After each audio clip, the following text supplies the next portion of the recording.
Good morning everyone. चलिए आज एक इम्पॉर्टेंट स्ट्रक्चर डिस्कस करेंगे कि एज फार एज का यूज हम स्पोकन में कैसे करते हैं। देखिए, एज फार एज के साथ हम बहुत सारे डिफरेंट वर्ड्स और सिचुएशंस को कनेक्ट करते हुए अपनी विचार, अपनी राय, अपना विश्वास, इन चीजों को व्यक्त करते हैं। देखिए, जैसे इस तरह के सेंटेंसेस बोलने का जब जरूरत हमें पड़ता है कि जहां तक मेरा विचार है, जहां तक मेरा विचार मतलब मैं अपनी विचार रख रहा हूं, जहां तक मेरा ख्याल है अर्थात मैं अपनी सोच वर्णन करना चाहता हूं, जहां तक मेरी राय है, मैं अपना ओपिनियन बताना है हमें, या जहां तक मेरा मानना है अर्थात जहां तक मैं बिलीव करता हूं। इस तरह से भी बोलते हैं जहां तक मुझे पता है, जहां तक मेरा विश्वास है। इन चीजों को एक्सप्रेस करने के लिए हम एज फार एज का यूज करेंगे। तो देखिए, सेंटेंसेस देखते हैं। जहां तक मुझे पता है वह शादीशुदा है। तो यहां देखिए, ये सेंटेंस जहां तक मुझे पता है ये कांस्टेंट रहेगा, और इसके साथ जो भी इंफॉर्मेशन आप ऐड करना चाहें सेंटेंस में कर सकते हैं। जब हमें कहना है जहां तक मुझे पता है, इसके लिए हम as far as I know का इस्तेमाल करेंगे। सॉरी, जहां तक मुझे पता है इसके लिए हम क्या यूज करेंगे? As far as I know, जहां तक मुझे पता है। और इसके बाद हमने क्या कहा? वह शादीशुदा है, अर्थात मैं उसके बारे में जहां तक मैं जानता हूं, जहां तक मुझे पता है, मैंने कहा as far as I know she is married. मान लो डिस्कशन में कोई कह रहा है कि नहीं उसकी शादी नहीं हुई है, तो मैं कहूंगा जहां तक मुझे पता है वह शादीशुदा है, शी इज मैरिड। ठीक है, इसके साथ और बहुत सारा सेंटेंस इसके साथ हम कनेक्ट कर सकते हैं। जहां तक मुझे पता है वे लोग बहुत गरीब परिवार से आते हैं, तो क्या बोलेंगे? As far as I know they belong to poor family, right. जहां तक मुझे पता है वह लड़का क्रिमिनल माइंड का है, तो क्या बोलेंगे?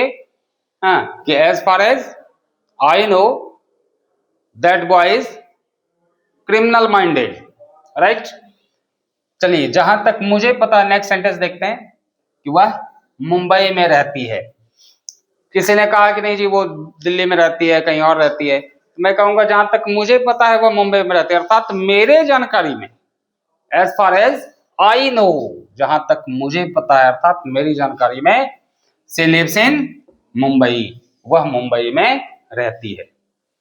चलिए नेक्स्ट सेंटेंस, जहां तक मुझे याद है। अब देखिए, जहां तक मुझे पता है बोलना है तो as far as I know का यूज करेंगे, लेकिन जब हम कहेंगे जहां तक मुझे याद है तो as far as I remember. Remember का मतलब याद होना, है ना। जहां तक मुझे याद है मीटिंग सोमवार को है, तो क्या बोलेंगे? The meeting is on Monday, the meeting is on Monday. जहां तक मुझे याद है मीटिंग सोमवार को है। कैसे कहेंगे ऐसे सेंटेंस को?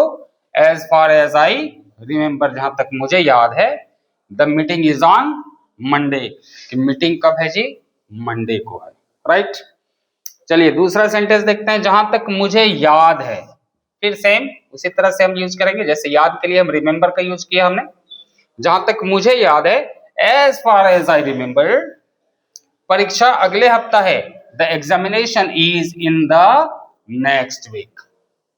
जहां तक मुझे याद है कि परीक्षा नेक्स्ट वीक से है, तो कैसे कहेंगे?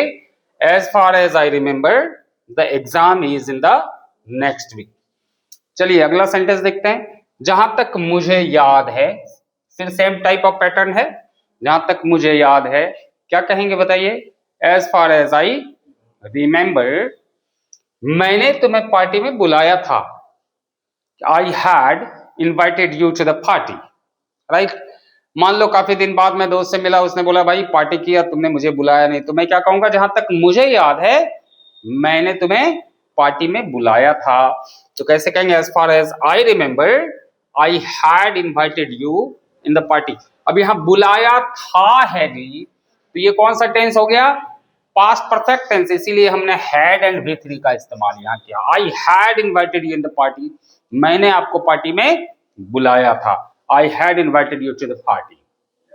चलिए कुछ और सेंटेंस देखते हैं, बहुत इंपॉर्टेंट। जहां तक मुझे लगता है, अब देखिए यहां थोड़ा सा पैटर्न चेंज होगा। एज फार एज तो ये कॉमन है, हर सेंटेंस में एज फार एज से ही शुरू करेंगे इस तरह के सेंटेंसेस को। लेकिन जहां कहेंगे जहां तक मुझे पता है, तो as far as I know. जहां तक मुझे याद है, as far as I remember. जहां तक मुझे लगता है, तो हम इसके लिए कहेंगे as far as I think. क्या लगाएंगे? As far as I think, जहां तक मुझे लगता है। She is hiding something from me, कि वह मुझसे कुछ छुपा रही है। राइट? आप ही से मैं कहूंगा, मुझे जो तुम्हारे चेहरे को देख करके ऐसा लगता है, जहां तक मुझे लगता है कि तुम मुझसे कुछ छुपा रहे हो, है ना? तो इस तरह को कैसे बोलेंगे? ऐसे बात को बोलेंगे as far as I think, जहां तक मुझे लगता है। You are hiding something from me, और तुम मुझसे सच छुपा रहे हो, तो क्या बोलेंगे? You are hiding truth from me, कि तुम सच मुझसे छुपा रहे हो। चलिए नेक्स्ट, जहां तक मुझे लगता है, फिर सेम पैटर्न, वह तुम्हें धोखा दे रही है। कैसे बोलेंगे? तो यहां तक तो सेम है sentence, as far as I think, जहां तक मुझे लगता है। शी इज डिसीविंग यू, वह तुम्हें क्या दे रही है? धोखा दे रही है, मतलब धोखे खा रही है, सिंपल वे में कहूं तो। चलिए डिसीव के लिए बहुत सारे वर्ड का इस्तेमाल करते हैं, जैसे डिसीव का मतलब होता है धोखा देना, धोखा देना। इसके लिए हम डेल्यूट शब्द का भी यूज करते हैं, चीट शब्द का भी यूज करते हैं, और बिट्रे का भी इस्तेमाल। ये सारे वर्ड का इस्तेमाल हम लोग करते हैं, इसका मतलब होता है धोखा देना। तो क्या था सेंटेंस? जहां तक मुझे लगता है वह तुम्हें धोखा दे रही है, as far as I think she is deceiving you. अब देखिए आ जाता है यहां से पैटर्न थोड़ा सा चेंज होगा, एक कंडीशन, जहां तक मेरा विश्वास है वह मुझे कभी धोखा नहीं देगा। अर्थात जहां तक मेरा विश्वास है, मतलब ये मेरा अपना ट्रस्ट है, अपना विश्वास, अपना बिलीव है कि as far as I believe. इसके लिए फिर चेंज हो जाएगा, जैसे मुझे लगता है बोलना था तो as far as I think. जब कहेंगे जहां तक मेरा विश्वास है, क्या बोलेंगे? As far as I believe, जहां तक मेरा विश्वास है। He will never betray me, कि वह मुझे कभी धोखा नहीं देगा। ये फ्यूचर टेंस है, सिंपल फ्यूचर टेंस, तो विल लगाया हमने। चलिए नेक्स्ट सेंटेंस देखते हैं, जहां तक मेरी राय है। अब यहाँ ओपिनियन हम शेयर करेंगे। लड़कियां जल्द परिपक्व हो जाती हैं, है ना? ऐसा साइंस भी कहता है जी कि girls are early matured, right? Same age के लड़का और लड़की अगर हैं, तो लड़का से ज्यादा समझदार लड़की होती है, कहने का सेंस ये। तो देखिए as far as I am concern, अब यहां पैटर्न चेंज हो गया। जहां तक मेरी राय है के लिए आई एम कंसर्न का इस्तेमाल करेंगे। क्या करेंगे? I am concern. As far as I am concern, जहां तक मेरी राय है, गर्ल्स आर अर्ली मैच्योर्ड। ये मेरी राय है, होती ही है या नहीं होती है वो अनदर थिंग है। आप अपनी ओपिनियन शेयर कर रहे हो कि जहां तक मुझे लगता है, अर्थात जहां तक मेरा बिलीव है, जहां तक मेरी राय है, जहां तक मेरा ख्याल है कि गर्ल्स जो होती हैं क्या होती हैं? अर्ली मैच्योर्ड होती है। अब मैं कहूंगा जहां तक मेरा ख्याल है, गर्ल्स जो है स्वभाव से ही शर्मीली होती हैं। कैसे कहेंगे इस सेंटेंस को? As far as I am concerned, मतलब ये अपनी राय में बता रहा हूं। As far as I am concerned, कि लड़कियां क्या होती हैं? स्वभाव से शर्मीली होती हैं। Girls are shy by nature, स्वभाव से ही शर्मीली, इस तरह से बोल सकते हैं।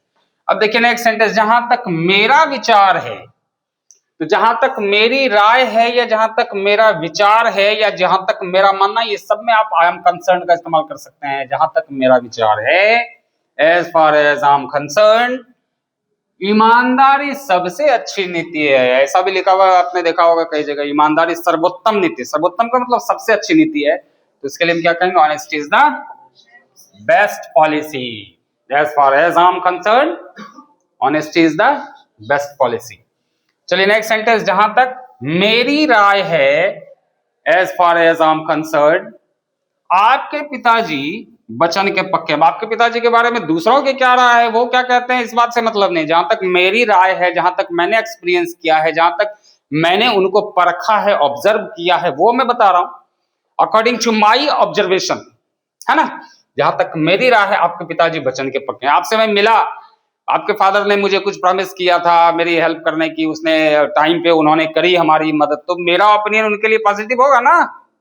तो क्या कहूंगा, जहां तक मेरी राय है आपके पिताजी वचन के पक्के हैं। तो कैसे कहेंगे, as far as I am concerned your father is a man of word. Man of word का मतलब होता है वचन के पक्के इंसान, जो वादा अपना जो भी किया उसको पूरा करने वाले जो इंसान होते हैं, हाँ उसको। अब अगला सेंटेंस देखिए, जहां तक मेरा मानना है, सॉरी, जहां तक मेरा मानना है हर सफलता कड़ी मेहनत और निरंतरता में निहित है। निहित होना का मतलब कि हर सफलता निर्भर करती है कड़ी मेहनत निरंतरता पर, अर्थात कड़ी मेहनत और निरंतरता अगर किसी भी कार्य में आप नहीं रखोगे तो सफलता मिलनी मुश्किल है। तो इस सेंटेंस को कैसे कहेंगे, जहां तक मेरा मानना है as far as I am concerned, हर सफलता कड़ी मेहनत और निरंतरता में निहित है। तो क्या कहेंगे, एवरी सक्सेस लाइज इन, ये देखिए लाइज इन एक प्रीपोजिशनल वर्ब है, इसका मतलब होता है किसी चीज में निहित होना। Lies in hard work and consistency. इसी तरह का और बहुत सारा सेंटेंस हम कर सकते हैं, जैसे हम कहते हैं ना कि कड़ी मेहनत जो है हर सफलता की कुंजी है। तो कैसे कहेंगे, as far as I am concerned, right, every success lies in hard work, कि हर सफलता जो है हाँ कड़ी मेहनत में निहित होती है। तो इस तरह का बहुत सारा अपना ओपिनियन शेयर करते हुए हम इस पैटर्न का इस्तेमाल करके सेंटेंसेस बना सकते हैं, बहुत इंपॉर्टेंट है। आप भी कोई सेंटेंस नेक्स्ट क्लास में जरूर बना के रखिएगा। Thank you for watching.